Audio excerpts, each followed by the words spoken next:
মেহেদি সাকিব আসলে আমাদের গ্রুপটা আবার নতুন করে সাধারণত ওর অনেক অবদান, তো সেই হিসাবে আমরা ওর কাছ থেকে কিছু কথা শুনবো। একটা কথাই বলবো, আগেও আমার সাথে ছিলাম, এখনো আমার সাথে আছি। ইয়ামা এটা বিশেষ দিন আমাদের জন্য, যে আমরা যারা ইয়ামাহা পছন্দ করি আমাদের জন্য আজকে একটা বিশেষ দিন। ইয়ামাহা শুধু একটা বাইক না, ইয়ামাহা একটা আবেগের নাম। 70 বছর যেহেতু বয়স, তার মানে আমাদের যারা মুরব্বী ছিলেন তারাও ইয়ামাহার সাথে ছিলেন, আমরাও ইয়ামাহার সাথে আছি।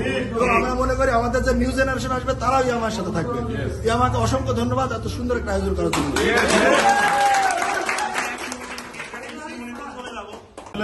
ইয়ামাহার সাথে পথ চলা আসলেই ভালো, বেশ ভালো কিছু সময়, ভালো কিছু মুহূর্ত প্রতি মুহূর্তে কাটানো হয় আর কি। তো যাই হোক, ইয়ামাহা 70 বছর কথা বলে আবারও শুভেচ্ছা জানাচ্ছি। ধন্যবাদ সবাইকে। আমাদের সাথে নিউ আমার পরিবারকে সবাইকে ধন্যবাদ জানাচ্ছি এবং ইয়ামাহা ধন্যবাদ। মনোহর ভাই কিছু বলবেন?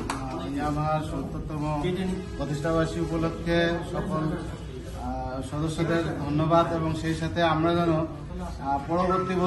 পরবর্তী সামনের দিনগুলোতে যেন আমরা ইয়ামাহার সাথে চলতে পারি এবং সামনের পথগুলো আরো সুন্দর এবং সুশৃঙ্খল সুদৃঢ় হবে। বেশ ভালোভাবে বুঝতে পারি। তো সবার জন্য শুভকামনা। ইনশাল্লাহ আমরা সামনে আরো অনেক দূরে যাব সবাই একসাথে ইনশাল্লাহ। ইয়ামাহা।